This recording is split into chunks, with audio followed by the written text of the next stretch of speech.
Hello అండి. అందరికీ నమస్తే. అందరూ ఎట్లున్నారు? మంచిగున్నారా? నేనైతే చాలా చాలా బాగున్నాను.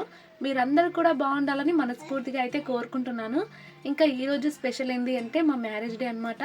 6 సంవత్సరాలు కంప్లీట్ చేసుకొని 7వ సంవత్సరంలోకి అయితే వెళ్ళబోతున్నాము. 2025 అనేది అసలు నాకు చాలా లక్ అని చెప్పుకోవాలి. అదంతా కూడా నేను వేరే వీడియోలో మాట్లాడతాను కానీ ప్రస్తుతం అయితే గుడికి వెళ్దాం అనుకుంటున్నాం. అది కూడా ఎక్కడికి అంటే మేము పెళ్లి చేసుకున్న గుడికైతే వెళ్ళబోతున్నాము. అప్పుడు మ్యారేజ్ అయిన తర్వాత మా పెద్దోడు పుట్టినప్పుడు ఒకసారి వెళ్ళినాము. ఆ తర్వాత మా చిన్నోడు పుట్టినప్పుడు ఒకసారి వెళ్ళినాము. ఇప్పుడు థర్డ్ టైం అనమాట. మా ఫ్యామిలీ ఫుల్ఫిల్ అయిపోయిన తర్వాత మా ఫ్యామిలీ కంప్లీట్‌గా మళ్ళీ అదే గుడికైతే వెళ్తున్నాము. నేను రెడీ అవ్వాలి, పిల్లలు రెడీ అవ్వాలి కాబట్టి లేట్ అవుతది. సో, వీళ్ళని రెడీ చేసి నేను కూడా రెడీ అయిపోతాను. 9:30 వరకే రెడీగా ఉంటేనే తీసుకెళ్తాడంట, లేకపోతే లేదంట. అందుకే తొందరగా రెడీ అయిపోదాం. ఈరోజు మా రోజు ఎలా గడుస్తది అనేది వీడియోలో అయితే మీకు చూపించేస్తాను. ఓకే, చలో. అబ్బో, మా చిన్నోడు ఎప్పుడు లేనిది సిగ్గుపడుతుండు. డీజే సప్పుడు కానీ లేకుంటే డప్పుల సప్పుడు కానీ వినిపించింది అనుకోండి, ఇక మా చిన్నోడి కాళ్ళు అయితే ఒక్క దగ్గర నిలబడవు. మేమైతే ఇప్పుడు బిజినపల్లికి వెళ్ళాలి. బిజినపల్లి అంటే ఇప్పుడు మా ఊరికి మహబూబ్ నగర్ కి మధ్యలో ఉంటది. మా ఊరు నుంచి కొంచెం లాంగే ఉంటది, 1 అవర్ పట్టొచ్చు. పిల్లలతో వెళ్ళాలంటే కొంచెం భయంగానే ఉంది. ఎలాగూ సండే కాబట్టి మా పెద్దోనికి కూడా స్కూల్ లేదు, అందుకే అందరం కలిసి అయితే వెళ్దాం అనుకుంటున్నాము. ఉదయం తొందర లేవాలి అది ఇది అనుకున్నాను, కానీ లేచే వరకు 8 అయ్యింది. ఈ రోజు మా చింతల్లి లేవగానే పొద్దుగల ఏడవకుండా ఆడుకుంటుంది రోయ్. పిల్లలు 3 నెలలకు మూలుగుతారంటారు కదా, కానీ వంశు మాత్రం మూలగటం స్టార్ట్ చేసింది. ఎవరికి ఏం బట్టలు వేద్దామని ముందుగానే తీసి పెట్టేశాను. పాప గనుక ఏడ్చింది అనుకోండి, పిల్లలు మంచిగా ఆడిపిస్తారు, కానీ ఎక్కడ మీద పడతారో అన్నట్టు చూసుకుంటూ ఉంటాను. మా చిన్నోడిని పాప చూడండి అసలు ఎట్లా చూస్తుందో కన్నార్పకుండా. సేమ్ వాన్ లెక్కనే ఉన్న నేనని చూస్తుంది కావచ్చు. సేమ్ ఉన్నారు కదా, ఒక్క పాటి అవుతారో ఏమో ఇద్దరు. పిల్లలైతే బాగా దుమ్ములు ఆడతారు కదా, మొఖాలు కాళ్ళు చేతులు మస్తు వగిలినాయి. ముఖం వరకు అయితే ఇక బాడీ లోషన్ అయితే పెడుతున్నా. అమ్మ అయితే పిల్లలకి స్నానం చేపించేసింది. ఇంకా నేను కూడా ఫ్రెష్ అప్ అయిపోయినా. మేమందరం రెడీ అయ్యే లోపు కాస్త ఎండెళ్తది కదా, ఆ తర్వాత పాపనైతే రెడీ చేద్దామని. మా పెద్దోడు ఇంటికాడ ఉన్నప్పుడు ఎంత సైలెంట్ గా ఎట్లుంటాడో, బయటకు వెళ్తే అంత ముదురు, బాగా సతాయిస్తాడనమాట. ఒక్క దగ్గర ఉండడు. అందుకే బయటికి తీసుకుని వెళ్ళాలంటే భయం అవుతుంది. మనం వెళ్ళి తిరిగి వచ్చే దానికంటే కూడా పిల్లల్ని పట్టే అలసిపోతాం. ఇప్పుడు ఇంకా ఇద్దరినే పట్టుడు, ఫ్యూచర్ లో అయితే ముగ్గురిని పట్టుడు. మా ఆయన అయితే 9:30 వరకు పోవాలి, అప్పటి వరకు రెడీ అయితేనే తీసుకుపోతానన్నాడు. కానీ నాకు తెలుసు ఆయన రావటం మాత్రం 10-10:30కు వస్తాడు. మేము లేట్ గా రెడీ అవుతామని ముందుగా ఒక వార్నింగ్ ఇచ్చిపోతాడు అనమాట. అమ్మ అయితే పులిహోర చేద్దామని మిరపకాయలు అయితే కట్ చేస్తుంది. ఇక నేను పిల్లలైతే రెడీ అయిపోయినట్టే. పాప అయితే పడుకుంది. మార్నింగ్ పాలు పెట్టుకున్నా గానీ పండ్ల పడి అసలు తాగనే లేదు, అందుకే మళ్ళీ గరం పెట్టుకున్నా. అసలే వాతావరణం చల్లగా ఉంది, మళ్ళీ తలస్నానం చేసిన కదా, అందుకని ఇంకా ఎండలో అయితే కూర్చున్నా.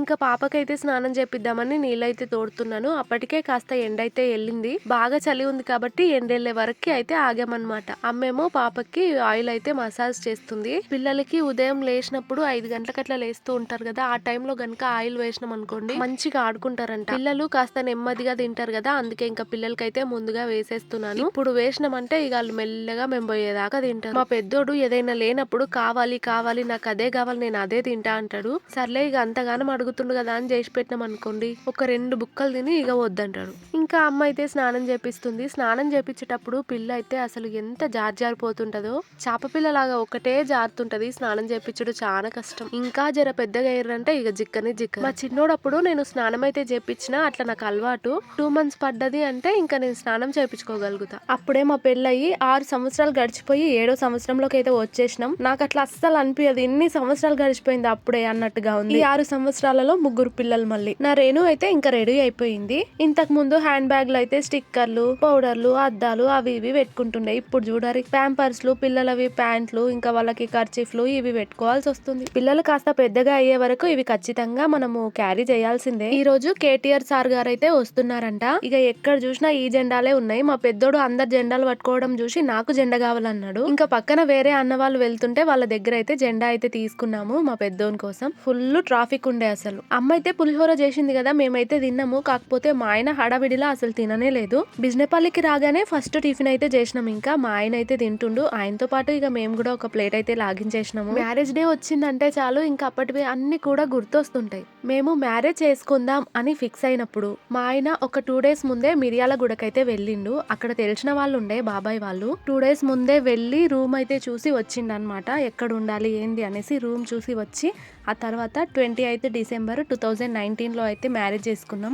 మ్యారేజ్ అయిన నెక్స్ట్ డేనే ఇంకా మిర్యాలగూడలో అయితే అక్కడికి వెళ్ళిపోయినాము. అక్కడికి వెళ్ళిన తర్వాత కూడా ఇంకా అదే రోజు రూమ్ అయితే క్లీన్ చేసుకుని ఇంట్లోకి కావాల్సిన చాపతో సహా అన్ని ఐటమ్స్ కూడా కొనుక్కున్నాం. కొన్ని అయితే ఇక్కడ నుంచే తీసుకెళ్ళినాము. గిన్నెలు లాంటివి, మా బట్టలు అన్ని కూడా ఇక్కడ నుంచే తీసుకెళ్ళినాము. కొన్ని మాత్రం కొనుక్కోవాల్సి వచ్చింది. అక్కడికి వెళ్ళిన తర్వాత ఇక నేనైతే ఇంటి దగ్గరనే ఉండేదాన్ని. బాబాయ్ అయితే వెల్డింగ్ వర్క్ చేస్తుండే. ఇంకా బాబాయ్ తో పాటు మా ఆయన కూడా వెల్డింగ్ వర్క్ కే వెళ్ళేవారు. అట్లా అక్కడ ఉన్న కొన్ని రోజులైనా ఖాళీగా ఉండకుండా ఇంకా వెల్డింగ్ వర్క్ అయితే నేర్చుకున్నాడు. ఇంకా మొత్తానికి టెంపుల్ దగ్గరికి అయితే వచ్చేసినాము. మా మ్యారేజ్ అయినప్పుడు అయితే ఇక్కడ సైడ్ ఇండ్లు గానీ అసలు ఏవీ లేవు. చాలా వరకు ఓపెన్ ప్లేస్ లెక్క ఉంటుండే. కానీ 6 సంవత్సరాలు గడిచిపోయింది కదా, అక్కడ నుంచి ఇక్కడి వరకు మొత్తం ఇండ్లు అయిపోయినాయి. ఒక కాలనీ లాగా అయ్యింది. మొత్తం కొత్తగా ఉంది అసలు. అప్పటికి ఇప్పటికి చాలా చేంజ్ అయిపోయింది. మా పిల్లలు పుట్టిన తర్వాత కూడా వచ్చినాం కానీ అప్పుడు కూడా ఇంత చేంజెస్ అయితే లేవు. లోపలికి రాగానే మొత్తం క్లోజ్ చేసినట్టుగా కనిపించింది. ఇంత కష్టపడి ఇంత దూరం వస్తే క్లోజ్ చేసి ఉందేందబ్బా అనుకున్నాము. కానీ ఒకవైపు క్లోజ్ చేసి ఉన్నప్పటికీ ఇంకో వైపు అయితే ఓపెన్ ఉండే. ఈ టెంపుల్ కి వస్తే గనక అప్పటి జ్ఞాపకాలన్నీ గుర్తుకొస్తాయి. మ్యారేజ్ అప్పుడైతే మా ఆయన నాకు చీర కూడా కొనిచ్చిండు. అప్పుడైతే మా వారు కొన్ని శారీస్ పిక్స్ పెట్టి ఏ శారీ తీసుకోవాలి పెళ్లికి అని కూడా అడిగిండు. ఆయన పెళ్లికి ముందు నాకు ఏదైనా గిఫ్ట్ కొనిచ్చింది ఉందంటే ఈ శారీ అనే చెప్పుకోవచ్చు. అంటే పెళ్లి చీర. మా పెళ్లి రోజుకి చాలా మంది విష్ చేసిర్రు. అందరికీ కూడా పేరు పేరున థ్యాంక్స్ అండి. మీ బ్లెస్సింగ్స్ తో మేము మంచిగా ఉండాలని మంచిగా ఉంటామని అనుకుంటున్నాం. ఈ 6 సంవత్సరాలు నన్ను ఆయన భరిస్తూ ఆయనని నేను భరిస్తూ ఇంతవరకు అయితే వచ్చేసాం. మేమైతే మంత్రాల సాక్షిగానే పెళ్లి చేసుకున్నాము. ఆ దేవుని దయ వల్ల ఎన్ని గొడవలు వచ్చినా సరే ఇద్దరం కొట్టుకుంటూ తిట్టుకుంటూ అయినా సరే ఎప్పటికీ ఇలాగే కలిసి ఉండాలని కోరుకుంటున్నాను. భార్యాభర్తల మధ్య ఎన్నైనా ఉండొచ్చు కానీ పిల్లల భవిష్యత్తు ముఖ్యం. పిల్లల కోసమైనా మంచిగా కలిసి ఉండాలి, కష్టపడాలి. 41 days దాటిపోతే గనక గుళ్ళోకి వెళ్ళొచ్చంట. కాకపోతే ఇంకా నేను గర్భగుడిలోకి మాత్రం వెళ్ళలేదు. నేను బయటే ఉండి మొక్కేశాను. ఇంకా ఆయన లోపలికి వెళ్ళి మొక్కేసి కొబ్బరికాయ అయితే కొడుతున్నాడు. ఇలాంటి వాటిల్లో మా చిన్నోడు ముందలుంటాడు కానీ మా పెద్దోడు అసలు పట్టించుకోడు. బయట తిరుగుతాడు. నేను దీపం పెట్టేటప్పుడైనా సరే నా దగ్గరకు వస్తాడు. వాడు కూడా దీపం వెలిగిస్తానంటాడు, అగరబత్తులు తిప్పుతాడు, అన్ని పనులు చేస్తాడు. కానీ మా పెద్దోడు అసలు రాను కూడా రాడు. నేను పిలుచుకొచ్చి బొట్టు పెట్టాలంతే.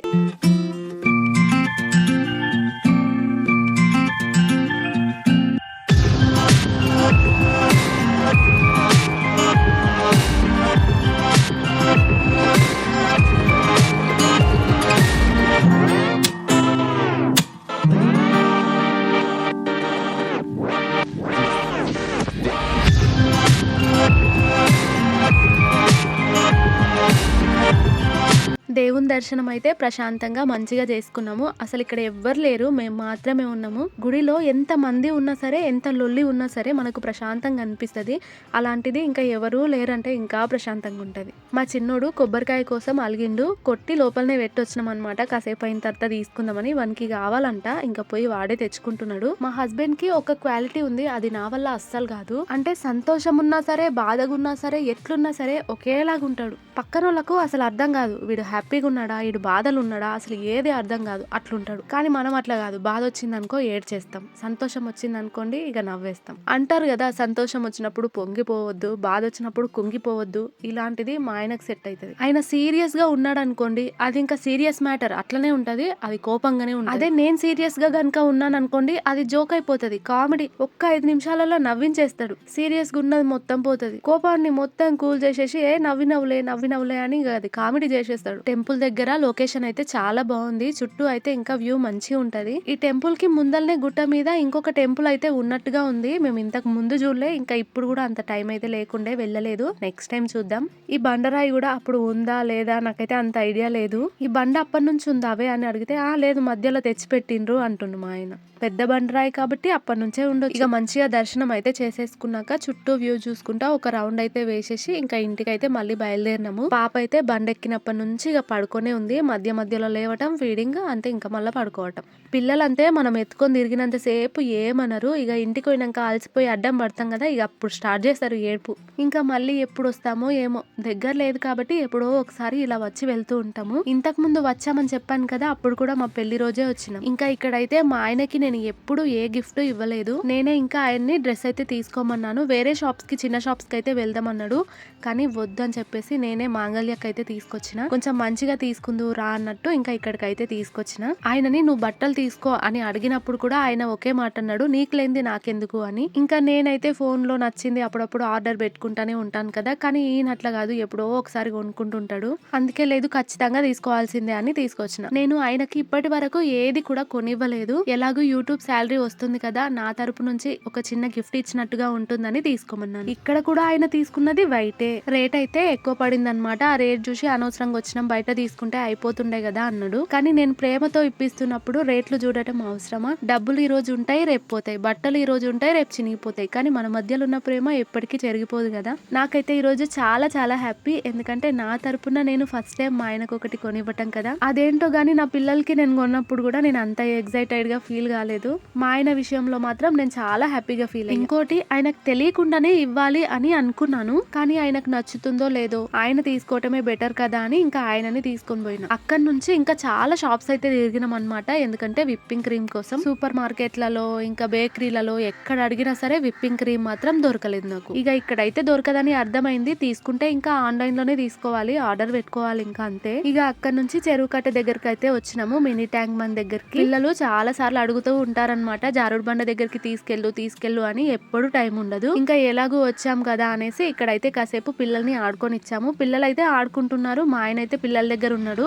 నేను మాత్రం ఇంకా పాపను ఎత్తుకొని ఒక దగ్గర కూర్చున్నాను. మాకు దగ్గర ఉంటే గనుక అప్పుడప్పుడు సాయంత్రం అయినా పిల్లల్ని తీసుకొని వస్తే కాసేపు ఎంజాయ్ చేసేటోళ్ళు, కానీ ఏం చేస్తాం, దూరం ఉంది. ఈవినింగ్ వచ్చినా సరే మళ్ళీ వెళ్ళేసరికి టైం పడుతుంది కదా, మబ్బు అవుతుంది. చీకట్లో అవసరమా అనిపిస్తుంది. ఇక ఆయనకి కూడా కోళ్ళు గనుక ఉన్నాయంటే ఇంకా అసలు ఫ్రీ దొరకదు మమ్మల్ని బయటికి తీసుకెళ్ళటానికి. మా చిన్నోడి శాస్టలకి, వాడి మాటలకి అసలు ఎంత నవ్వు వస్తుందో. వీడు మాత్రం చాలా డేరింగ్ అవుతాడు, అంటే ఏ మొహమాటం లేకుండా మొహం మీద చెప్పేస్తాడు ఏదున్నా. ఈ జనరేషన్ లో మాత్రం వీడిలాగే ఉండాలి, నాలాగా ఉండొద్దబ్బా. ఏడికోయినా తిండేనా అనుకోకుర్రి, అంతే కదా. ఎప్పుడో ఒకసారి బయటకు వస్తాం కాబట్టి ఏది తినాలనిపిస్తే అది తినేయాలి. ఏడికోయినా సరే నేను మా చిన్నోడు తింటా ఉంటాం, మా పెద్దోడు మా ఆయన తినరు. ఇప్పుడు తింటుండేందా అనుకుంటారా, ఐస్ క్రీమ్. అబ్బా, ఇంకా పిల్లలకి ఐస్ క్రీమ్ అంటే ఎంత పిచ్చో తెలిసిందే కదా. ఇక ఇంటికైతే వచ్చేసినాము. ఇంటికి రాగానే ఫస్ట్ నెత్తికి చిక్కులన్నీ కూడా తీసేసుకున్నాను. అంతేకాకుండా కొంచెం తడిగా ఉంది, అట్లే రబ్బర్ పెట్టేసుకున్నా కదా, ఫుల్ హెడ్ఏక్ అనిపించింది నాకు. చాలా మంది ఎప్పుడు హెయిర్ లూజ్ చేసుకుని ఉంటావేంది అంటారు కదా, ఎందుకో తెలీదు, కనీసం నాకు హెయిర్ ని గట్టిగా టై చేసుకున్నా సరే హెడ్ఏక్ వస్తుంది. విప్పింగ్ క్రీమ్ అయితే దొరకలేదు కదా, ఇంకా నెయ్యితో అయితే కొంచెం క్రీమ్ లాగా ట్రై చేసిన, బానే వచ్చింది. కాకపోతే ఇది డెకరేషన్ చేయడానికి మాత్రం పనికిరాదు. జస్ట్ కేక్ ని ఇట్లా 2 పీస్ లాగా కట్ చేసి మధ్యలో అయితే ఈ క్రీమ్ ని పెడదాం అన్నట్టు చేసిన. ఇంకా కేక్ చేద్దామని కేక్ కోసం అయితే రెడీ చేసుకున్నాను. మా వారు వచ్చేటప్పుడే మటన్ తీసుకుందామా అన్నాడు, కానీ వద్దని చెప్పి చికెనే తీసుకోమన్నా. అయితే ఎప్పుడు చికెనేనా అన్నాడు, అందుకే ఈసారి కొంచెం కొత్తగా ట్రై చేద్దామని. అంటే ఈ వంటకం కొత్త ఏమి కాదు, కానీ నేను చేయటం కొత్త. చికెన్ ని పచ్చిమిర్చి వేసి అయితే చేద్దాం అనుకున్నాను. అందుకే ఇంకా పచ్చిమిర్చి, కొన్ని వెల్లిపాయలు, అలాగే కొత్తిమీర మూడింటిని కూడా మిక్సీకి అయితే పట్టుకున్నా. ఇలా చేయాలని ఎప్పటి నుంచో అనుకుంటున్నాను, ఇంకా ఈ రోజుకి కుదిరింది.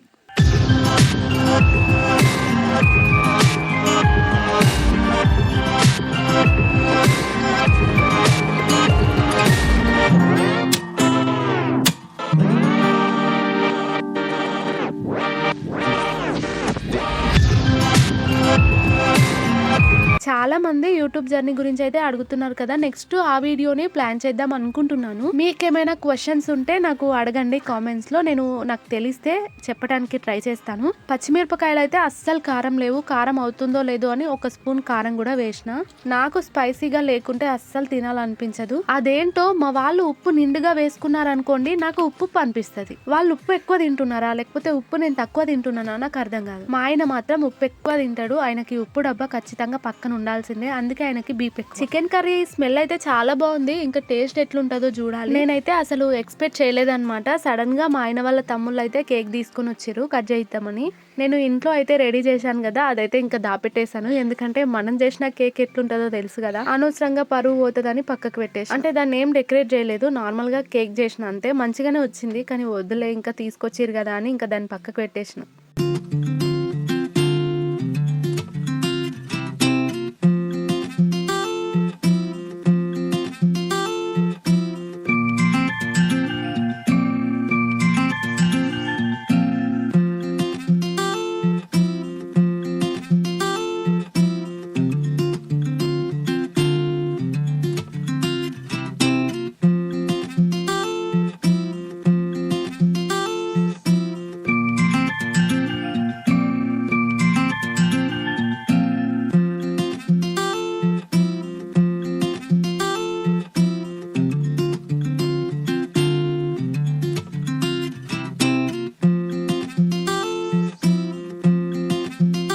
పాప అయితే పడుకుంది, కాకపోతే మధ్య మధ్యలో లేచి ఏడుస్తుంది అనమాట. నైట్కి ఒకసారి దిష్టి తీపియాలి. బాగా ఏడుస్తుంది అంటే చాలు ఇంకా దిష్టి అయితే తీపిస్తాను. మా ఇంటికి ఎవరు రారు, ఎవరు చూడరు, కాకపోతే తల్లి దిష్టే ఎక్కువ కదా, అందుకే నా దిష్టే తగులుతుందని తీపిస్తూ ఉంటా. మా ఆయనకి కొంచెం కోపం ఎక్కువ, అయినా సరే మమ్మల్ని చాలా మంచిగా చూసుకుంటాడు. మ్యారేజ్ కి ముందు మా హస్బెండ్ వేరు, పెళ్ళయ్యాక మా హస్బెండ్ వేరు, పిల్లలు పుట్టిన తర్వాత మా హస్బెండ్ వేరు. ఎంత చేంజింగ్ ఉందంటే అప్పటికంటే త్రిబుల్ ప్రేమ ఉంది మా మీద. త్రిబుల్ కాదు, అంతకంటే ఎక్కువని. నేనైతే ఒకటి ఖచ్చితంగా చెప్తా, ఆయనకి నా మీద ఒక నమ్మకం ఉంది.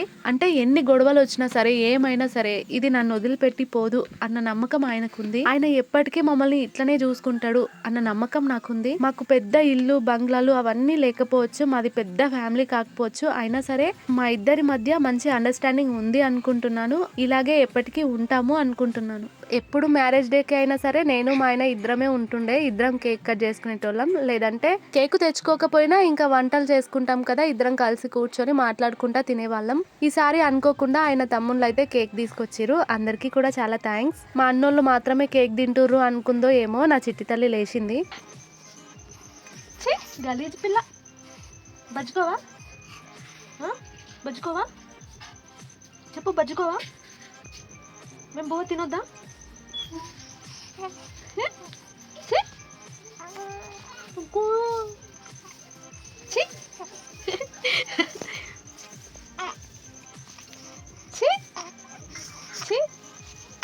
మాట్లాడుతుంటే ముఖమే చూస్తుంటది, నవ్వుతుంది. అసలు ఆ ఫీలింగ్ మాటల్లో చెప్పలేని తెలుసా. మన మాటలు వింటున్నా సరే, మన ముఖం చూసి నవ్వినా సరే, అసలు ఎంత హ్యాపీగా అనిపిస్తుంది. చికెన్ తెచ్చుకున్నాము, బగారా రైస్ వండుకుంటున్నాము అంటే గనుక కొంచెం ఎక్కువగానే వండుతాను, మార్నింగ్ కూడా తింటారనేసి. ఇంకా అందరూ బయట కూర్చొని కలిసి అయితే తింటున్నారు. అప్పటికే ఇంకా పాప లేచింది కదా, నేనైతే పాపతోనే కూర్చున్నాను. పిల్లలకి కూడా ఇంకా ఆయననే తినిపిస్తున్నాడు.